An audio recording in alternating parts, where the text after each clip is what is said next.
വിശുദ്ധ ലൂക്ക എഴുതിയ സുവിശേഷം 23 അധ്യായം. പിലാത്തോസിൻ്റെ മുൻപിൽ. അനന്തരം അവരുടെ സംഘം ഒന്നാകെ എഴുന്നേറ്റ് അവനെ പിലാത്തോസിൻ്റെ മുമ്പിലേക്ക് കൊണ്ടുപോയി. അവർ അവൻ്റെ മേൽ കുറ്റം ചുമത്താൻ തുടങ്ങി. ഈ മനുഷ്യൻ ഞങ്ങളുടെ ജനത്തെ വഴിതെറ്റിക്കുകയും സീസറിന് നികുതി കൊടുക്കുന്നത് നിരോധിക്കുകയും താൻ രാജാവായ ക്രിസ്തുവാണെന്ന് അവകാശപ്പെടുകയും ചെയ്യുന്നതായി ഞങ്ങൾ കണ്ടിരിക്കുന്നു. പിലാത്തോസ് അവനോട് ചോദിച്ചു, നീ യഹൂദരുടെ രാജാവാണോ? അവൻ മറുപടി പറഞ്ഞു, നീ തന്നെ പറയുന്നുവല്ലോ. പിലാത്തോസ് പുരോഹിത പ്രമുഖന്മാരോടും ജനക്കൂട്ടത്തോടും പറഞ്ഞു, ഞാൻ ഈ മനുഷ്യനിൽ ഒരു കുറ്റവും കാണുന്നില്ല. അവരാകട്ടെ നിർബന്ധപൂർവം പറഞ്ഞു, ഇവൻ ഗലീല മുതൽ ഇവിടം വരെയും യൂദായിലെങ്ങും പഠിപ്പിച്ചുകൊണ്ട് ജനത്തെ ഇളക്കി വിടുന്നു. ഹെറോദോസിന് മുമ്പിൽ. ഇത് കേട്ട് പിലാത്തോസ്, ഈ മനുഷ്യൻ ഗലീലക്കാരനാണോ എന്ന് ചോദിച്ചു. അവൻ ഹെറോദോസിന് അധികാരത്തിൽപ്പെട്ടവനാണെന്നറിഞ്ഞപ്പോൾ പിലാത്തോസ് അവനെ അവൻ്റെ അടുത്തേക്ക് അയച്ചു. ആ ദിവസങ്ങളിൽ ഹെറോദോസ് ജെറുസലേമിലുണ്ടായിരുന്നു. ഹെറോദോസ് യേശുവിനെ കണ്ടപ്പോൾ അത്യധികം സന്തോഷിച്ചു. എന്തെന്നാൽ അവൻ യേശുവിനെ പറ്റി കേട്ടിരുന്നത് കൊണ്ട് അവനെ കാണാൻ ആഗ്രഹിച്ചിരുന്നു. അവൻ ചെയ്യുന്ന ഏതെങ്കിലും ഒരത്ഭുതം കാണാമെന്ന് പ്രതീക്ഷിക്കുകയും ചെയ്തിരുന്നു. അതിനാൽ അവൻ പലതും അവനോട് ചോദിച്ചു. പക്ഷേ അവൻ ഒന്നിനും ഉത്തരം പറഞ്ഞില്ല.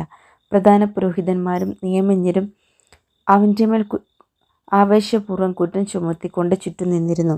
ഹെറോദോസ് പടയാളികളോട് ചേർന്ന് അവനോട് നിന്ദ്യമായി പെരുമാറുകയും അവനെ അധിക്ഷേപിക്കുകയും ചെയ്തു.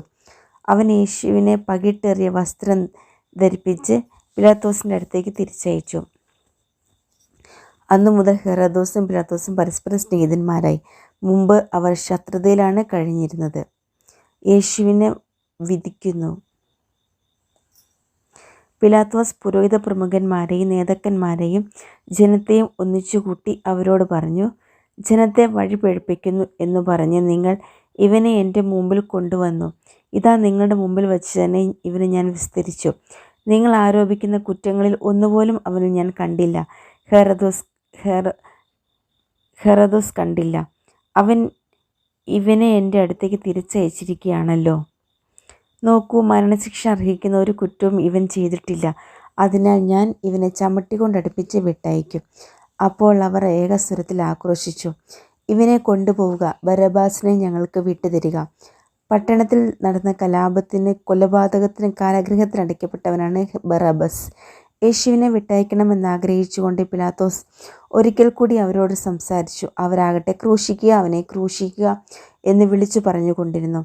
പിലാത്തോസ് 3-ാം പ്രാവശ്യവും അവരോട് ചോദിച്ചു, അവൻ എന്ത് തിന്മ പ്രവർത്തിച്ചു? വധശിക്ഷ അർഹിക്കുന്ന ഒരു കുറ്റവും ഞാൻ അവനിൽ കണ്ടില്ല. അതുകൊണ്ട് ഞാൻ അവനെ ചമ്മട്ടിക്കൊണ്ട് അടുപ്പിച്ച് വിട്ടയക്കും.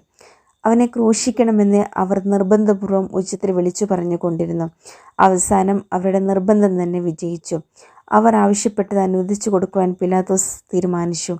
അവർ ആവശ്യപ്പെട്ട മനുഷ്യനെ, കലാപത്തിനും കൊലപാതകത്തിനും കാരാഗൃഹത്തിൽ അടയ്ക്കപ്പെട്ടിരുന്നവനെ അവൻ വിട്ടയക്കുകയും യേശുവിനെ അവരുടെ ഇംഗിതത്തിന് ഏൽപ്പിച്ചു കൊടുക്കുകയും ചെയ്തു. യേശുവിനെ കുരിശിൽ തറയ്ക്കുന്നു. അവർ അവനെ കൊണ്ടുപോകുമ്പോൾ നാട്ടിൻപുറത്തുനിന്ന് ആ വഴി വന്ന ശിമ്യോൻ എന്ന ഒരു കിറേനക്കാരനെ പിടിച്ചു നിർത്തി കുരിശ് ചുമലിൽ വെച്ച് യേശുവിൻ്റെ പുറകെ ചുമന്നുകൊണ്ടുവരാൻ നിർബന്ധിച്ചു. ഒരു വലിയ ജനക്കൂട്ടവും കരയുകയും മുറവിളി കൂട്ടുകയും ചെയ്തിരുന്നു. സ്ത്രീകളുടെ സമൂഹവും യേശുവിൻ്റെ പിന്നാലെ പോയിരുന്നു. അവരുടെ നേരെ തിരിഞ്ഞ് യേശു പറഞ്ഞു, ജെറുസലേം പുത്രിമാരെ, എന്നെ പ്രതി നിങ്ങൾ കരയേണ്ട. നിങ്ങളെയും നിങ്ങളുടെ മക്കളെയും പ്രതി കരയുവിൻ. എന്തെന്നാൽ വന്ധികൾക്കും പ്രസവിക്കാത്ത ഉദരങ്ങൾക്കും പാലൂട്ടാത്ത മുലകൾക്കും ഭാഗ്യം എന്ന് പറയപ്പെടുന്ന ദിവസങ്ങൾ വരും. അന്ന് അവർ പർവ്വതങ്ങളോടും ഞങ്ങളുടെ മേൽ വീഴുക എന്നും കുന്നുകളോടും ഞങ്ങളെ മൂടിക്കളയുക എന്നും പറയാൻ തുടങ്ങും. പച്ചത്തടിയോടെ അവർ ഇങ്ങനെയാണ് ചെയ്യുന്നതെങ്കിൽ ഉണങ്ങിയതിന് എന്ത് സംഭവിക്കും? കുറ്റവാളികളായ മറ്റ് 2 പേരെ കൂടെ അവനോടൊപ്പം വധിക്കാൻ അവർ കൂട്ടിക്കൊണ്ടുപോയി. തലയോട് എന്ന് വിളിക്കപ്പെടുന്ന സ്ഥലത്തെ അവർ വന്നു. അവിടെ അവർ അവനെ കുരിശിൽ തറച്ചു.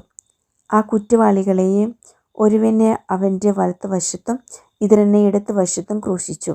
യേശു പറഞ്ഞു, പിതാവേ, അവരോട് ക്ഷമിക്കണമേ, അവർ ചെയ്യുന്നതെന്തെന്ന് അവർ അറിയുന്നില്ല. അവൻ്റെ വസ്ത്രങ്ങൾ ഭാഗിച്ചെടുക്കാൻ അവർ കുറിയിട്ടു. ജനം നോക്കി നിന്നു. പ്രമാണികളാകട്ടെ അവനെ പരിഹസിച്ചു പറഞ്ഞു, ഇവൻ മറ്റുള്ളവരെ രക്ഷിച്ചു.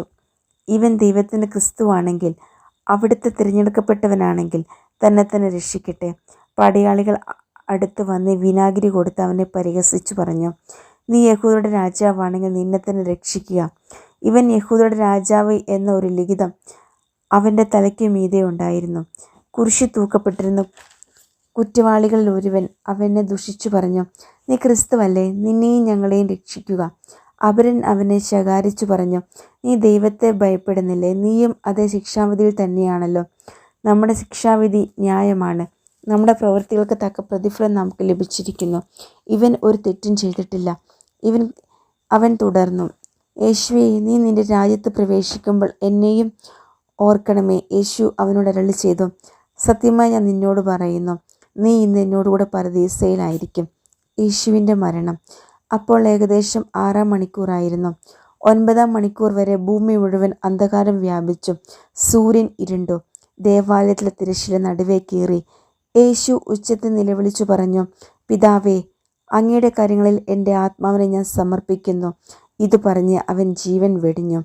ഈ സംഭവമെല്ലാം കണ്ടു നിന്ന ശതാധിപൻ ദൈവത്തെ സ്തുതിച്ചു പറഞ്ഞു, ഈ മനുഷ്യൻ തീർച്ചയായും നീതിമാനായിരുന്നു. കാഴ്ച കാണാൻ കൂടിയിരുന്ന ജനക്കൂട്ടം ഇതെല്ലാം കണ്ട് മാറത്തടിച്ചുകൊണ്ട് തിരിച്ചുപോയി.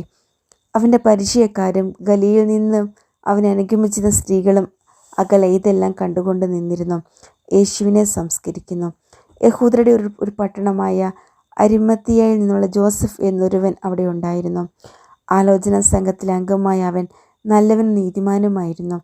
അവൻ അവരുടെ ആലോചനകളിലെ പ്രവൃത്തികളിൽ പങ്കുചേർന്നിരുന്നില്ല. ദൈവരാജ്യം പ്രതീക്ഷിച്ചിരിക്കുകയായിരുന്നു. അവൻ പിലാത്തോസിൻ്റെ അടുത്തെത്തി യേശുവിൻ്റെ ശരീരം ചോദിച്ചു. അവൻ അത് താഴെ ഇറക്കി ഒരു തുണിയിൽ പൊതിഞ്ഞ് പാറയിൽ വെട്ടിയുണ്ടാക്കിയതും ആരെയും അന്നുവരെ സംസ്കരിച്ചിട്ടില്ലാത്തതുമായ ഒരു കല്ലറയിൽ വച്ചു. അന്ന് ഒരുക്കത്തിൻ്റെ ദിവസമായിരുന്നു. സാബത്തിൻ്റെ ആരംഭവുമായിരുന്നു. ഗലീലയിൽ നിന്ന് യേശുവിനോടൊപ്പം വന്നിരുന്ന സ്ത്രീകൾ അവനോടൊപ്പം പോയി കല്ലറ കണ്ടു. അവൻ്റെ ശരീരം എങ്ങനെ സംസ്കരിച്ചു എന്ന് കണ്ടു. അവർ തിരിച്ചെന്ന് സുഗന്ധദ്രവ്യങ്ങളും ലേപന വസ്തുക്കളും തയ്യാറാക്കി സാബത്തിൽ അവർ നിയമാനുസൃതം വിശ്രമിച്ചു.